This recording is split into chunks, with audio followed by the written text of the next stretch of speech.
Welcome to Ring of Fire. I'm Farron Cousins, sitting in for Mike Papantonio this week.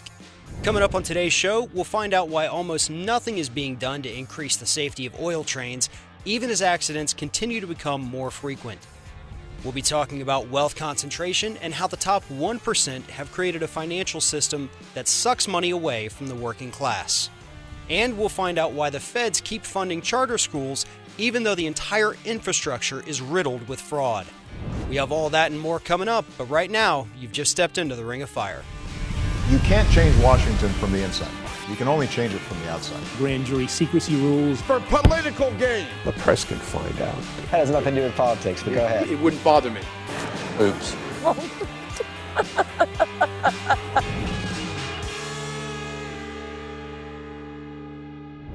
As our dependence on fossil fuels increases, so does transport of these fuels. So far this year, there have been at least 4 major disasters involving trains carrying fossil fuels, mostly Canadian fossil fuels, that have left untold environmental damage and, even worse, a list of fatalities. Joining me now to talk about the dangers of these oil trains is David Haynes. So David, just a couple weeks ago, we have another train derailment, CSX-operated train in Lynchburg, Virginia. Tell us a little bit about what happened there. This is the latest in the series of these tragedies around the country, and it happened right down in Lynchburg, Virginia, on the beautiful Upper James River. Again, it was a CSX train. This was a 105-car train which was transporting this highly flammable crude oil on April 30th, and it was right in downtown Lynchburg. This is an area where the old train depot used to be located. A lot of businesses have sprung up around there. And the train derailed, and there was a massive explosion of the crude oil, which is highly flammable. Flames were reported going up about 19 or 20 stories in the air. We had a large release of crude oil into the Upper James River. Initial estimates were about 50,000 gallons. That has been reduced to about 25,000 gallons, but the initial eyewitness reports were that the Upper James River was literally on fire. And I know in the surrounding area they had about 300 people evacuated. Any injuries or anything like that with this particular train? By the grace of God, there were no human injuries as has been reported as far as we know. This was a commercial area where a number of restaurants have been set up. There are other businesses and things, and literally this explosion was right by there. Those on the ground, the James River Riverkeepers, who we've been in touch with, and other individuals there have reported that apparently the explosion and derailment occurred sort of on the banks there of the James, and the explosion fortunately sort of went towards the river out, so there were no human casualties. There's obviously been a lot of business disruption there. There's a lot of environmental toll, obviously, on the marine life there. There was concern, of course, over the drinking water. Fortunately, residents of Lynchburg, Virginia use a separate aquifer, although downstream in the capital of Virginia, the city of Richmond, they do use the James River for their drinking water, and they had to make other arrangements as well. And so there's a real concern there, a health concern for individuals, but no one hurt or killed miraculously, although, of course, there have been a number of these other derailments around the country. And I know CSX, to their credit, has said, look, we're gonna make this right. We're gonna compensate all of the businesses who, lost business as a result of this. We're gonna make sure we handle everything financially. It's great for them to say that. They're coming out with spokespeople saying that. But we heard the same thing, especially in the area where I am, where we had the BP oil spill, and they fought tooth and nail every step of the way to not pay for anything. And I know you, as an attorney, You've seen stuff like this before. Do you think that CSX is going to make good on this? Or do you think a little bit down the road, once the public forgets, are they going to start with their legal fighting, having to be held responsible for their mess? Well, sure. Certainly, if history is any indicator, this is the classic MO, is to come out initially with scrambling on the PR campaign and saying that they're going to do everything they can to make folks 100% whole, which is probably impossible. But we'll have to stay on this and see if past incidents with BP and the other oil giants are any indication. Of course, they'll do everything they can to try to minimize the economic impact on their bottom line. This could have been a whole lot worse for the city of Lynchburg, of course, but a number of businesses disrupted, as you say, and so residents will have to stay on it. The city of Lynchburg also has a legal claim against CSX, and so they will be well advised to seek counsel and hold CSX to task and make sure that they pay for everything that they did. And you mentioned we've seen several of these disasters so far just this year, and in the last, I guess it'd be about 15, 17 months now, these types of train explosions, derailments, everything have increased by, I think, 9 times. Or we're looking at this unprecedented, disaster on our railways. We have had more derailments and train explosions in the last 17 months than we had in the entire 27-year period prior to this. And part of the problem, obviously, is that we have increased oil exploration, fracking, exploitation of oil sands up in Canada, and they're shipping all of that through the United States, trying to come down to the Gulf Coast or the East Coast, get it to the ports, get it out to overseas markets. And because of this increased activity on the rails, is there anything being done to increase the safety? I mean, we're seeing so many accidents. What's being done in Washington? Are they paying attention at all? Well, the rulemaking process is underway supposedly, but of course it's moving at a very slow pace. No surprise to your viewers there with D.C. Bureaucracy. We have had some recent hearings on this. There are a number of proposals that have been proposed. As you said, there literally has been an explosion in this area, literally and figuratively, in the number of trains which are transporting crude oil. This is due in large part to this fracking frenzy, literally, that's happening up in North Dakota in the shale area and up through Canada. And it's just a huge explosion in the transportation of crude oil. And we're finding out that crude oil is extremely flammable, unfortunately. And the way we found that out is every time there's a derailment and one of these massive explosions. Also, a number of these railway companies, including CSX, are using very old trains and old tankers rather, to transport this oil rather than some of the newer, safer cars. And so we have a number of real problems here that need to be addressed, and it's being addressed on the federal level, but of course big oil and the train companies are pushing back. This has meant huge profits for CSX and the other railway carriers.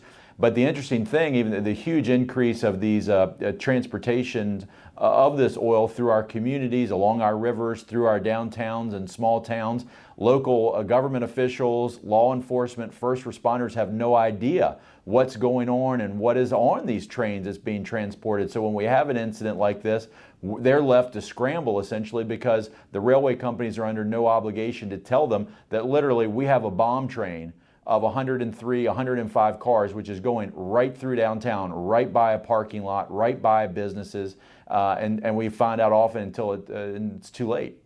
And the railroad industry, a lot of people don't realize this, but they have been a major player in politics in Washington, D.C. for well over 100 years.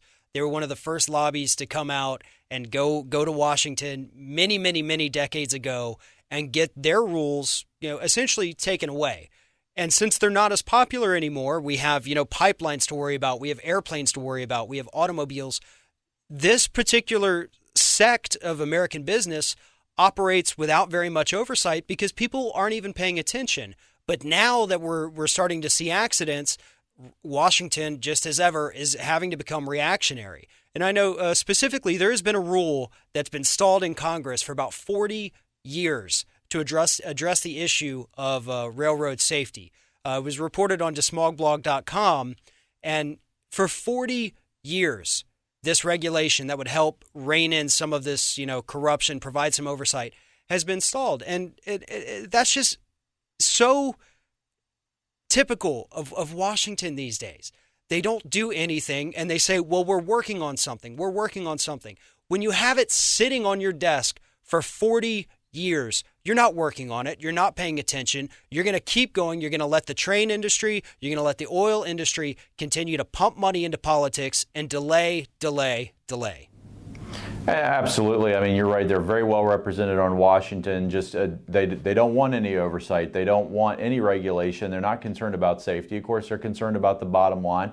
Everyone from the Koch brothers, Big Oil, these big train companies. This is one of the original monopolies in our country, as you say, going back over 100 years. So train companies and the railways have really been given a pass on a number of things, and it shouldn't take incidents like this. We had a train derailment and explosion in Quebec that killed 47 people.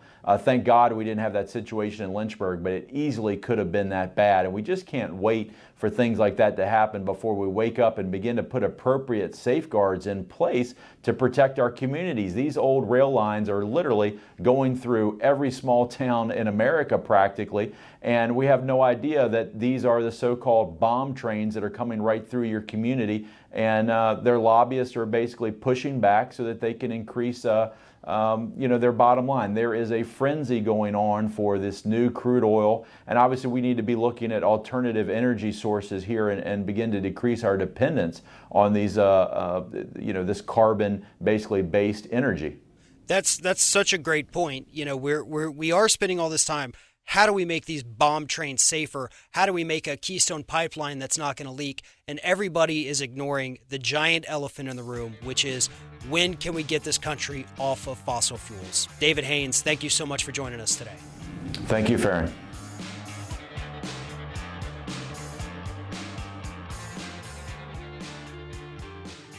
American workers are being squeezed harder than ever before. Productivity is climbing, but wages have remained stagnant for over 40 years. Because of this, the working class has to rely more and more on credit cards, payday loans, and other financial tools created by the 1% to suck away all of our money. Joining me now to talk about how this system became so rigged is Howard Nations. So Howard, Americans weren't always in the situation that we're in right now, where workers struggled and struggled and struggled, and there was no such thing really as the top 1%. How did we get here? It's absolutely amazing when you look at the conditions today. You're in middle class decline while the super rich have an explosion. Today we have wage stagnation, even though we have productivity increasing, and even though productivity is increasing, we still have high unemployment. So Americans are working harder and earning less. At the same time, the passive income crowd, you have the corporate profits are record highs, stock markets are record highs, and the result is, as you say, 1% of the upper wealth in the country owns 50% of the assets. 10% of the wealthy in the country own 85% of the assets at the same time that the wage and middle class are declining. The reason is because American policymakers work almost exclusively to benefit the rich. The rich demand from state and federal legislators and get policies that encourage asset growth and lower their tax burden and diminish the middle and lower class. And that's not hyperbole either. I mean, we've had a lot of studies come out recently that analyze the bills, the policies that come out of Washington, that come out of state governments. They show these benefit the wealthy and they hurt the working class. I mean, that's about as black and white as you can get about that issue. Well, it's the operative word is lobbyist. Yeah. The poor and the middle class have very few lobbyists operating on their behalf in Washington and in state legislatures, and lobbyists are extremely effective. They are. And so, if we go back even further, obviously we know where we're at now, but, really things started to change, I guess, around the late 1970s, early 1980s, when Ronald Reagan came in and said, guess what? No more labor unions, no more regulations. Let's all go crazy. Tell us what happened during those years to put us where we are now. Sure. Historically, in the 1970s, we had runaway inflation. You remember the Carter years. Then we had the threat of globalization, and we had the fear of workplace mechanization. People were going to lose jobs to machines. In the 1980s, we had fear of oil shortages, which was a very big deal, and inflationary spirals, resulting in outsourcing of jobs.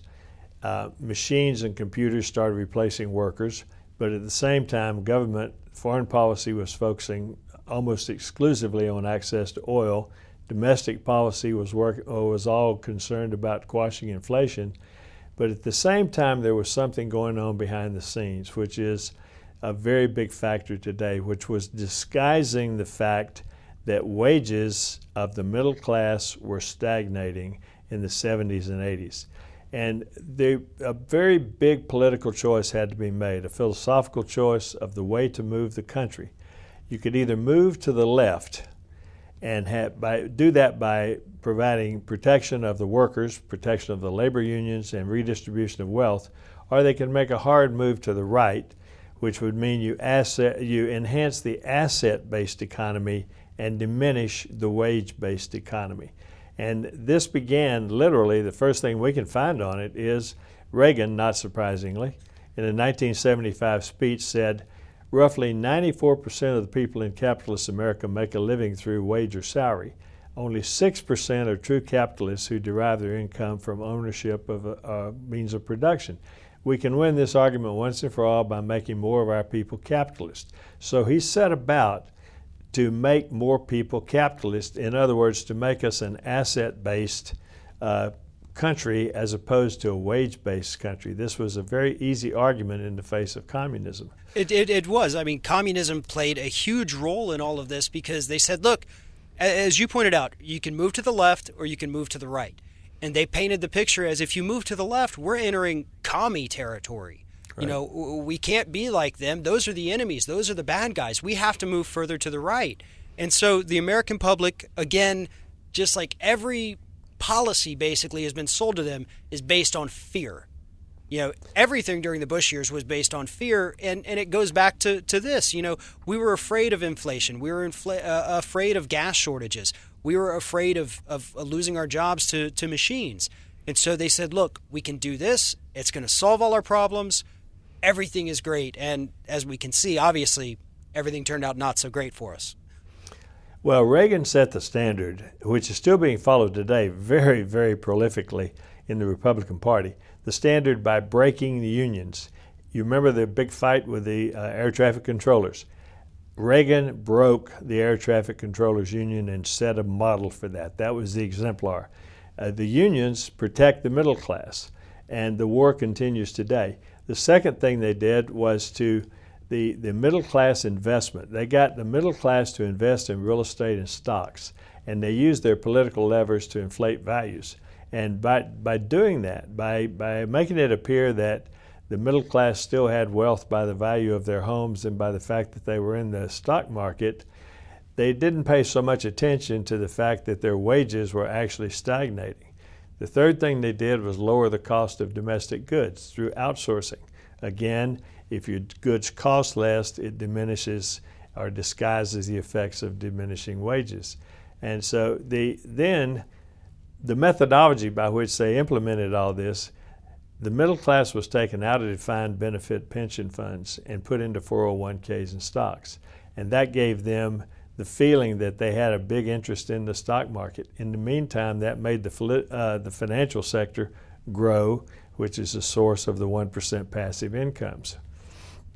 Before they had gotten to this place, the 60s and very early 70s, and you know, throughout all time before that, debt wasn't an option for the average American. You know, they would buy a home, obviously, and they would have the debt of their home, but we didn't have, 5 or 6 credit cards apiece.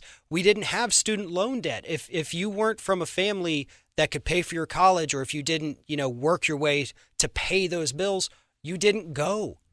We didn't have all these options of banks saying like, well, here, I'll give you money for this. Oh, you need to make some improvements on your home.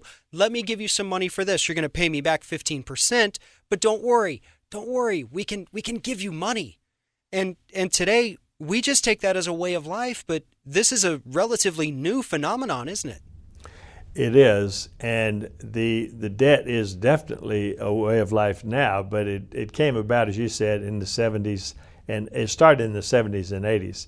And debt, again, the credit card debt was another means of disguising stagnating wages. If you could put it on a credit card, you could still buy it. So you didn't recognize the fact that, but for this credit card, I wouldn't be able to afford this. I'll tell you something else that used to be unheard of was the use of bankruptcy as a corporate tool. You remember the Continental bankruptcy during the Reagan years? That was a corporate technique of business. It used to be shameful to go into bankruptcy. Now we see how that's been used again very effectively as a corporate tool to deny, and they use the bankruptcy to break union contracts. They broke the Continental Airlines union contract with both of the unions they were dealing with, and that's still being done today. So all of this is a very carefully devised and carefully designed system that to keep the middle class from realizing that the money you have is diminishing. The actual cash that you have is diminishing. So they feel like if they've got money in the stock market, or they've got, well, I don't have the same income I had, but I have a lot of wealth in my home. I have a lot of wealth in the stock market. My 401k is wonderful.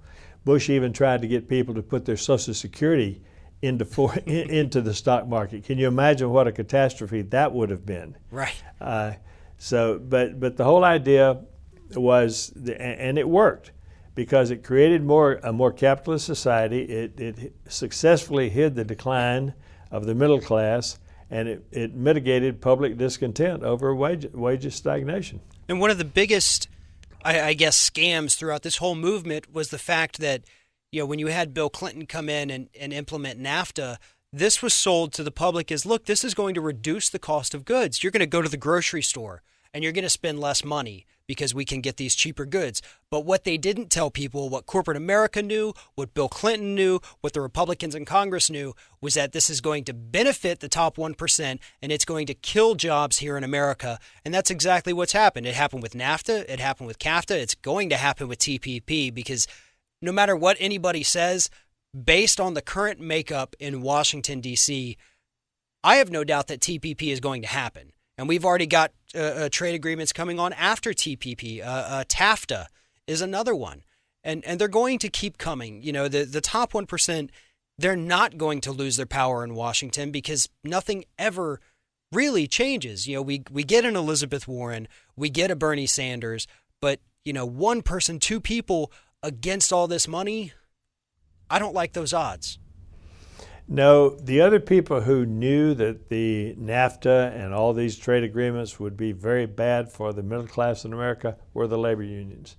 They fought hard against it. They begged, pleaded, and cajoled Bill Clinton, all to no avail, about NAFTA and about other trade agreements, and it still happened anyway. So the result of all the methodologies that they've used all these years has been that you've got an accrual of wealth at the top, you've got assets inflated, wages declined, and the problem with an asset-based economy is, first of all, it's bubble-prone, and secondly, there are boom-bust cycles. So when you get people into the middle class into the housing market, you get the middle class into the stock market. Wall Street can make money off the stock market whether it's declining or going up. The hedge fund people, they control their own destinies. But when you get the average American into their 401k in the stock markets and the stock market crashes, or you have the Great Recession that we had, their savings plummet.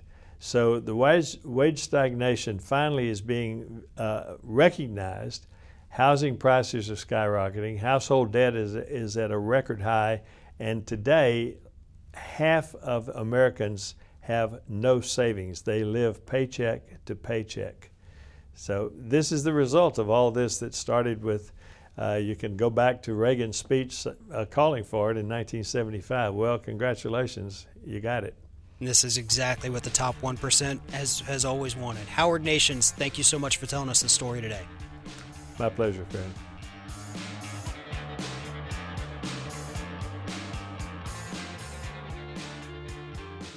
Our judiciary is supposed to be the most impartial, unbiased branch of government. But as more and more corporate-funded politicians have been elected to office, our courts have become stacked with corporate political hacks who are skewing the system in favor of big business.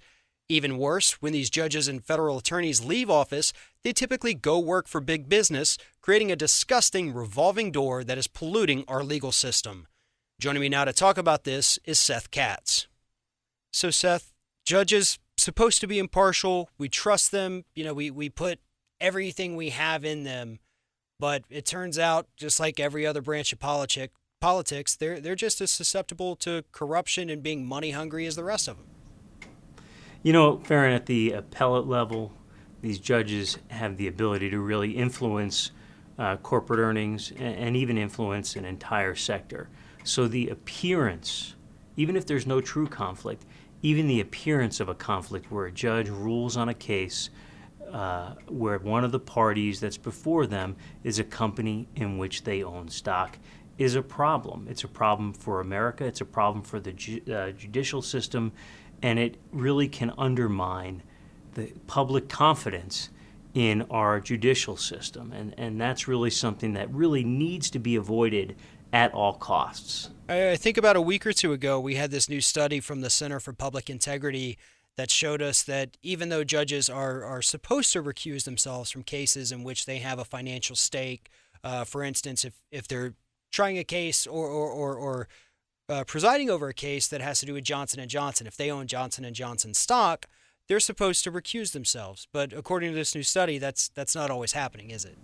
That's what the study says. One of the things that litigants are required to file at the beginning of a case or at the beginning of an appeal is a corporate disclosure statement, so that corporate defendants are required to identify to the judge or the panel of judges who owns their stock, so that those judges know what the real party at interest appearing before them, or that they're going to be presiding over and making a decision on the case, who the real party in interest is, to go and compare it. Wait a second, do I own stock in that company? And if Johnson & Johnson is the parent, and Ethicon, for example, is the subsidiary, but it's a wholly owned subsidiary, Ethicon as the party has to disclose to the judge that Johnson & Johnson owns X percent, in this case 100% of its stock, so that the judge, if he or she owns Johnson & Johnson stock, knows that just because Ethicon is the party, Johnson & Johnson might be the real party in interest, and that judge can take the appropriate steps to recuse him or herself or pass that case back into the judicial pool at that level, so that the appearance of impropriety or the appearance of a conflict never rears its head. And as you pointed out earlier, these judges hugely affect the stock market. Brokers, traders, all those people, they watch the court system very closely because they understand that a $500 million verdict against Johnson & Johnson is going to affect the stock price. Any ruling, in environmental law against a oil company, that's going to affect them. I mean, we saw that happen, obviously, in 2010 with BP during their massive oil spill. It's happened to Exxon through all of their troubles that they have constantly. And so these judges know that if they go one way with a ruling, their stock can go up. They go the other way, their stock's going to go down. So what happens to a judge that fails to recuse themselves from a case like this? What happens with the system is that the system is undermined. The judges have certain rules and they're supposed to be followed. And, there are processes to punish, sanction judges. But let's remember, federal judges are appointed for life. They have to undergo, I believe, the impeachment process, which is not an easy process. But more importantly is the undermining of the system. I think that same study from the Center for Integrity indicated that 41% of the judges that they polled in the 13 appellate federal districts in the U.S., 41% didn't own any individual stock to avoid the mousetrap. And that's really a good policy.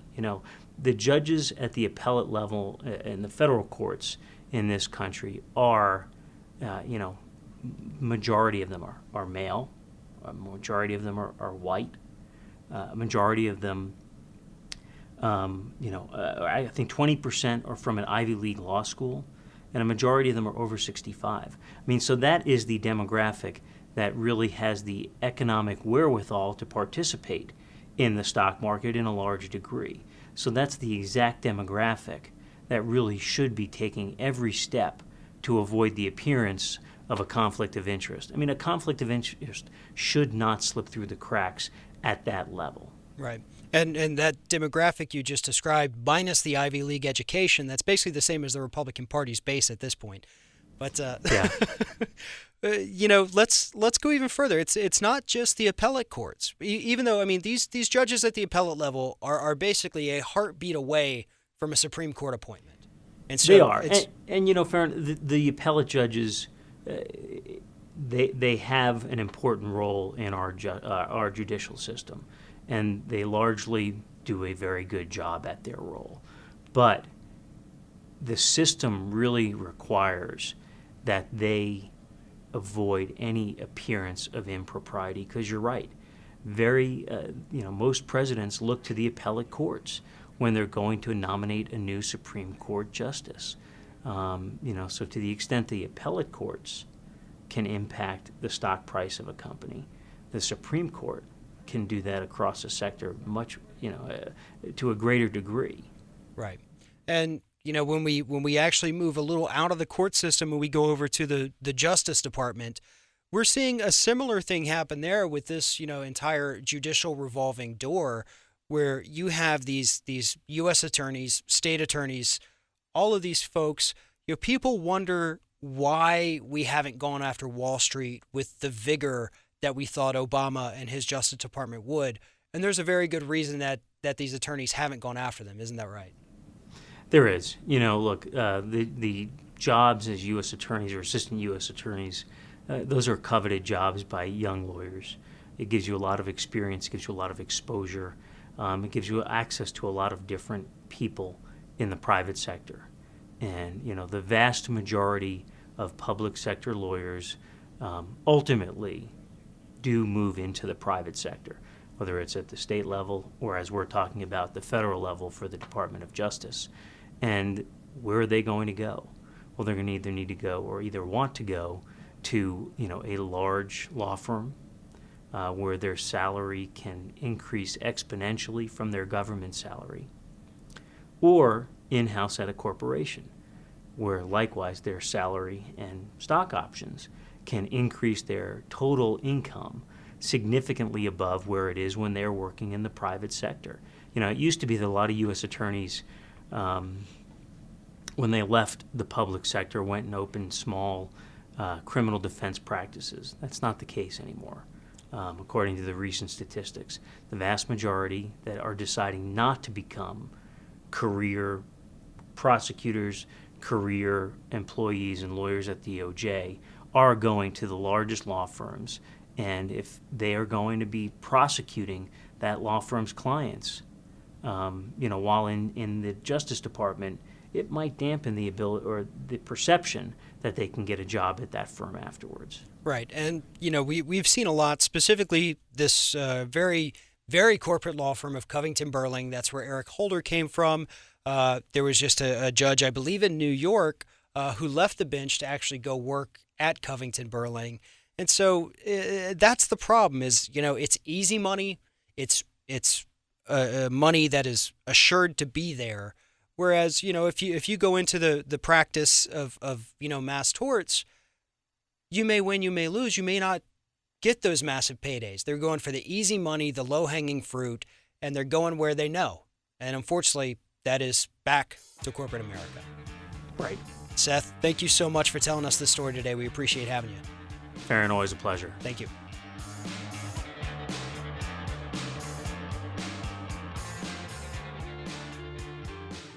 The House of Representatives recently passed a measure that would hand $300 million worth of taxpayer money over to charter schools. Not only are these schools typically run by corporations who are looking to make a profit, but they are ripe with fraud. And I have BillMoyers.com senior digital producer Joshua Holland with me now to talk about how bad the charter school system has really gotten. So Josh, charter schools to me is just a very fancy way of saying school privatization. We're turning these over to corporations. We're giving them our tax money. And when we do that, what's happening? What do we know about charter schools right now? Well, it's actually interesting because they want to have it both ways. When they're answering critics of school privatization, they say, "Hey, we are public schools. We use public funding. We offer, tuition-free education."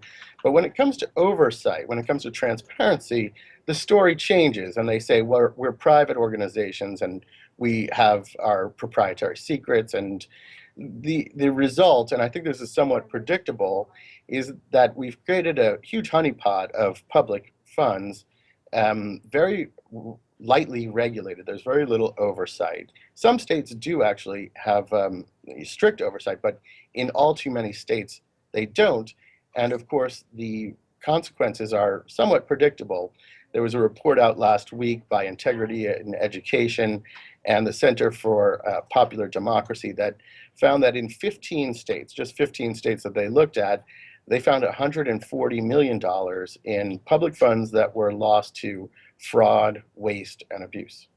And that, again, this is mostly taxpayer money, or is it all taxpayer money? This is Where's all it coming from? taxpayer money. That's right. So what they found was examples of, for example, using public education dollars. These private operators would use them to prop up other businesses. There was an incident where somebody was feeding these public dollars into their health food store. In another instance, there was somebody who was using these dollars to make repairs on their apartment complex that they rented out. So, this again is somewhat unsurprising, given that you have such limited oversight of all of these dollars. And this is money that is supposed to be going towards our kids, typically minority students. So these schools greatly benefit African American and Latino children in poorer communities, and these business owners who run these schools are coming in and they're completely taking advantage of the system. Just a week ago, the House of Representatives passed a bill or a measure that's going to give $300 million to the charter school system. The Senate is working on the same thing. And both parties are firmly behind this. They're lauding this as great. Look, we've come together, Democrats, Republicans. We're going to give money to schools, but they're not. This money is going to pay exorbitant salaries, oftentimes about 2.5 times what public school administrators would earn. And as this new report shows, it's being lost to fraud all over the place. Well, you have exorbitant salaries at the top, but then for the teachers, they're being paid quite a bit less than public school teachers. And a big part of the shift to charter schools, or the push for increasing charter schools, is about union busting. There's much, much lower union density in the charter school industry, in the private education, than there is in public education. And it's one of those things where private sector unionization is down to around 7%. The public sector is where the unionized workers are, and that's where union busters are turning their attention increasingly. And that, of course, includes not only school teachers, but public sector employees across the board. And the Republicans have always been great at convincing us that privatization is a great idea. And to me, I think this is another one of those issues. We've destroyed the public school system all over the country. I mean, look at what's happened in Wisconsin. Look what's happening in Florida. We're slashing budgets. We're firing teachers. We're getting rid of tenure. And we're, destroying the system from the inside. And that gives them the ground to say, well, why don't we instead take these funds, instead of giving it to these failing public schools that we made fail, let's give it to charter schools. And we know from all the reports that these are, big Republican donors in most cases who own these. Businesses are coming in. You've got Walmart that's paying for some of these schools. You have other major corporations. They're all behind this. I mean, people don't realize that. Yeah, I agree with that, and I'd go a step further. There's a lot of scapegoating of teachers unions, and this idea that we have these massively failing public schools and that it's a problem inherent in our schools is really problematic. There was some research by a education professor at Stanford University. She found that when you look at schools, public schools, with less than 25% of their students living in poverty, well, they lead the world in math and reading, And it's really in schools where we have concentrated poverty, third world style poverty, where you see really, really low test scores dragging down the average overall. So, we tolerate an extraordinarily high level of childhood poverty in this country relative to other wealthy nations. And there's any number of mechanisms by which poverty impacts school outcomes and educational outcomes. And so then they turn around, they blame the teachers for things that are completely out of their control. Right. And so we know the problem. We see the problem. We've got the fraud. We've got this, ridiculous amount of our money. We just passed April 15th. Everybody's paid their taxes, and now they're turning around and they're giving this money to these schools who we know are wasting it. They've lost, $100 million so far that we've seen that's gone away to fraud, embezzlement, and what have you. So who's out there fighting for that? Who's talking about this? Who's going to put a stop to this? Well, there's a number of groups that are pushing back. Teachers unions are, right in the middle of the fight. There's a campaign that was launched with Elizabeth Warren, actually, to deal with student debt and to fight back against school privatization. Warren just introduced a bill. This is more higher education. She just introduced a bill last week, actually, that would institute the so-called Buffett rule, which would force basically the highest earners to pay more than their secretaries to finance the provision where people who had very high student loans in the private sector could roll those over into the much cheaper federal program. And that's something that we could all get behind. It is. And of course, as always, Elizabeth Warren, one of the few people out there really fighting for the consumer, for the worker, for the average American. We do have a few more in there. I mentioned in the interview prior, we need more than her, though. We need more than Elizabeth Warren. We need more than Bernie Sanders to fight back, the Kochs and the Alex and all of those groups. And so people like you out there reporting on this, getting the news out there, you're part of the solution, and we thank you very much. Joshua Holland, Senior Digital Producer, BillMoyers.com. Thank you for being with us. Thanks, Farron. Earlier this week, Mike Papantonio and Sam Cedar discussed some of the biggest news stories of the past week, stories that the corporate-controlled media refused to report. Let's take a look at what they talked about. So, Pap, lots in the news, obviously, this past week, but let's start at the Supreme Court. There was a ruling which I think is going to this is one of those rulings, I think, that we're going to just it has opened a massive can of worms, in my estimation, and I think this is something we're going to be living with for a long time, and it really overturns a lot of precedent, doesn't it? Well, it's so foolish that but there's no surprises here. I mean, this is an Alito, Robertson, Thomas kind of court, Scalia kind of court.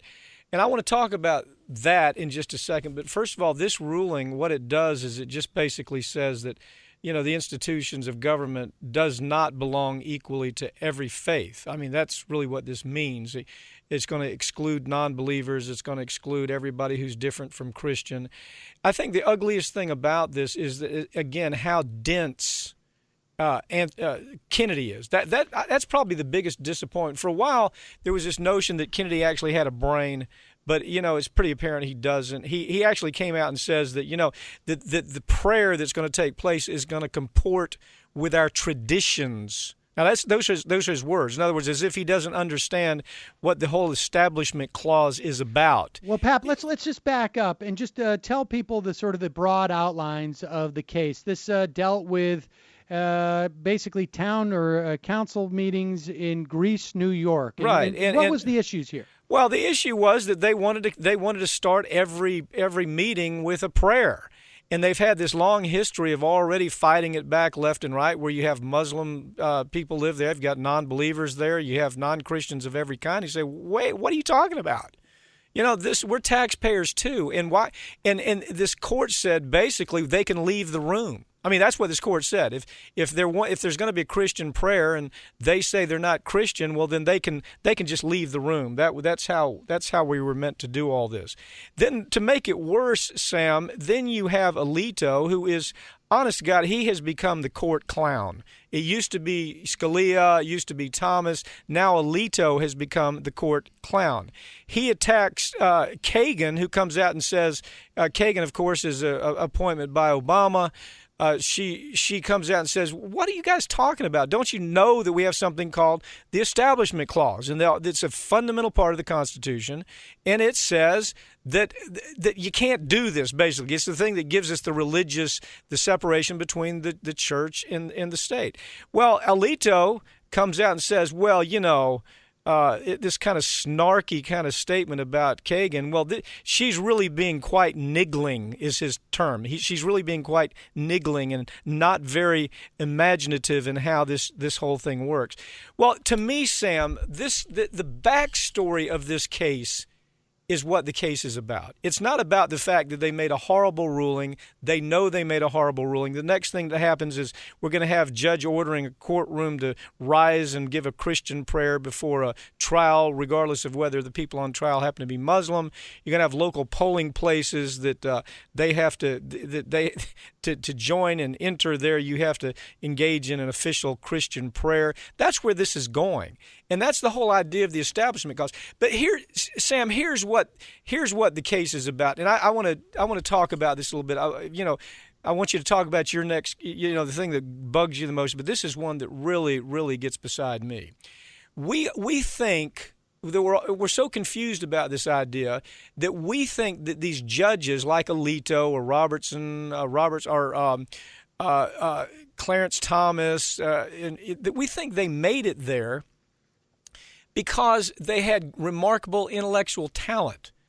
But nothing's farther from the truth. You see, it's a myth. This is the biggest myth the average American believes. They think there's something really pristine and wonderful about the level of way that these people operate. Nothing's farther from the truth. If you follow the money on the appointments of just Alito, Roberts, and Scalia and Thomas, if you just follow the money, what you see is there's two arms to it, Sam. The first arm is that you have this corporate side. The corporate side, they've pumped massive amounts of money into this effort to get these guys put on the bench, massive amounts for a long time. But then the other arm that everybody misses, corporations, obviously, they win 93% of the time in front of this court. But here's the other part that's even more important. There's a part of it that I call the think tank culture that places like Heritage Foundation or the Mellon Scaife Foundation, they're still corporate America, but what they're doing, Sam, is they're trying to create soldiers for their billionaire agenda. In other words, if you have people out on the street and they hear a billionaire say, I really want a tax break, or they hear a billionaire say, I really hate paying estate tax, or they hear a billionaire saying, the government is not fair to corporations that we own, it's hard to rally the troops. So what they do is they rally them with judges like Alito and Roberts and Scalia. Now think about this. We've talked about this story. There was a time when the narrative had changed from the religious right. The narrative of the religious right became, we don't see any results from this Supreme Court on religion, on abortion, and women's issues. We're not seeing any real results. So the American Taliban fringe started to move away from the inheritance babies. They started to move away from this effort from these frauds, these billionaire frauds, because they weren't seeing a result. So all of a sudden, we saw the all-out effort by corporate America and by these think tanks to get Alitos and Roberts and Scalia's and Thomas's appointed to this court. Why? Because it allows the Taliban fringe to believe in something again. Right. You see, and that's what this is about. This is red meat for the fringe that are the soldiers, the idiotic, unbeknownst soldiers to these billionaires. That's what this is about. I mean, we can talk about what does this mean. It means that the billionaire babies have won with this court. That's what it means. Yeah, I mean, I think you're absolutely right on this, and it really, the narrow implications of this ruling are, of course, that you're going to see, like you mentioned, town meetings, maybe local court proceedings, started off with a Christian prayer. Because it's going to be interesting if we ever see a situation where a community has enough of, let's say, a Jewish community or a Muslim community or an atheist or community or a Satanist community for that matter, where they will be able to get their prayers in there and see what the backlash is. But this fundamentally, by allowing sectarian prayers and justifying it simply because most of the people there are Christian, it really does undermine this principle and the idea that if someone's coming to provide a complaint or is looking for redress from their city council, and they've got to leave the room at the beginning, or they have to stand out like a sore thumb because they're not willing to, whatever it is, get down on their knees or stand up or bow their head, that puts them at a distinct disadvantage because you're basically announcing to the entire room, I apparently am not one of you. What if you're in trial? What if you're a defendant in trial and the judge starts off, well, let's go through a prayer here and and you're Muslim or you're Jewish. I mean, what about that? You see, what's so bothersome is Kennedy, who is very vocal on this, we have figured out is a total, utter buffoon. Yes. He honestly is. You made the point that there's an understanding on the right that you got to give to the electoral base of the Republican Party, whatever we call them now, the moral majority, the Taliban fringe, the Tea Party, whatever you want to call them.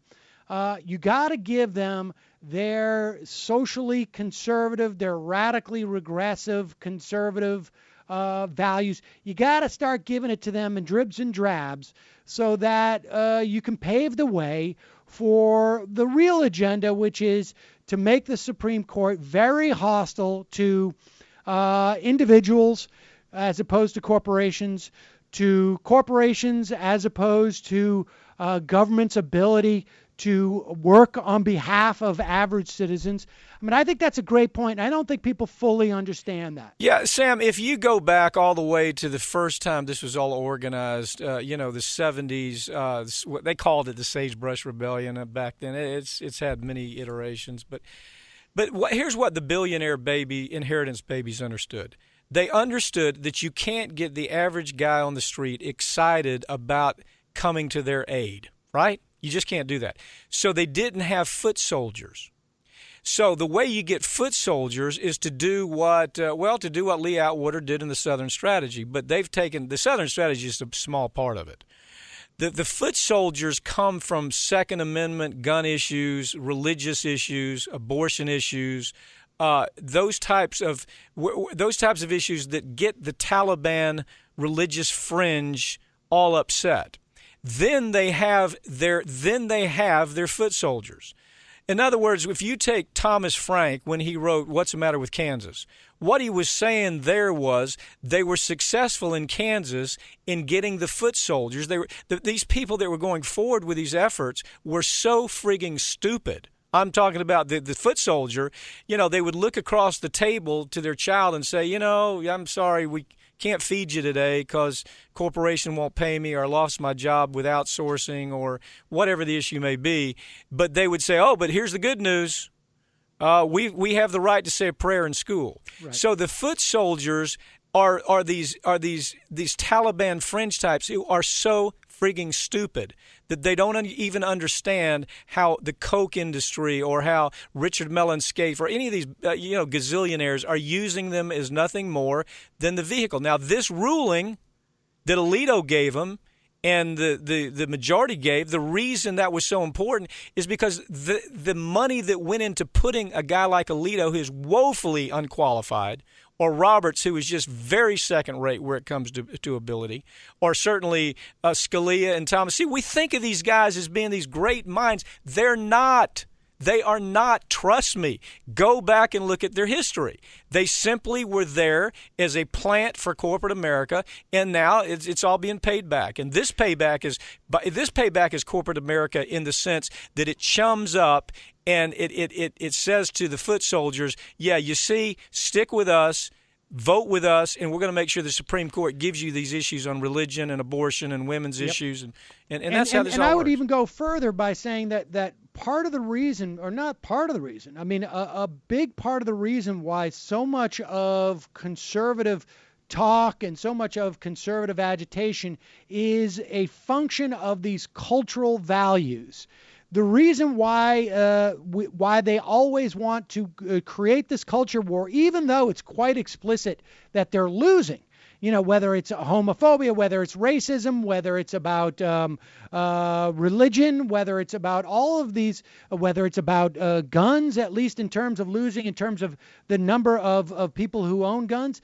It really is very much a function of trying to say that when you think about politics, do not think about your economic situation. Do not think about the dissolution of your community because of corporate malfeasance. Do not think about the environment. Do not think about your clean air or your clean water. Think only about these cultural touchstones. Religion, abortion. Exactly. Guns. They're coming for your guns. They're coming for your marriage, whatever it is. And so even in their framing of this, that's how those people, it's not like they're making a trade-off. Hey, you know what? I don't mind having stagnating wages if I get my cultural resonance. They think that the whole kit and caboodle, the only way that they can impact anything is on that cultural front. And that's why you see these justices not just do that because they're products of the machine that pumps them out. No, they're more than products. They're owned by the machine. Yep. Look, these guys went as far as look at this. Just think about this. Thomas, his wife, for God's sakes, has direct financial ties to the Koch brothers' efforts to dismantle the ACA. Nevertheless, he doesn't recuse himself. Alito has more ties to the pharmaceutical industry than anybody sitting on that court, refuses to recuse himself on critical decisions dealing with pharmaceuticals. Scalia refuses to recuse himself on the Cheney case when he understands he's the guy deciding Cheney's fate, and he goes hunting with him the week before. These guys are so shameless, they know the gig's up on them.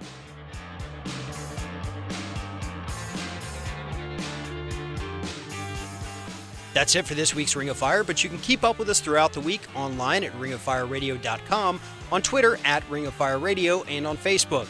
I'm Farron Cousins, and for Mike Papantonio, and we'll see you next week right here on Ring of Fire.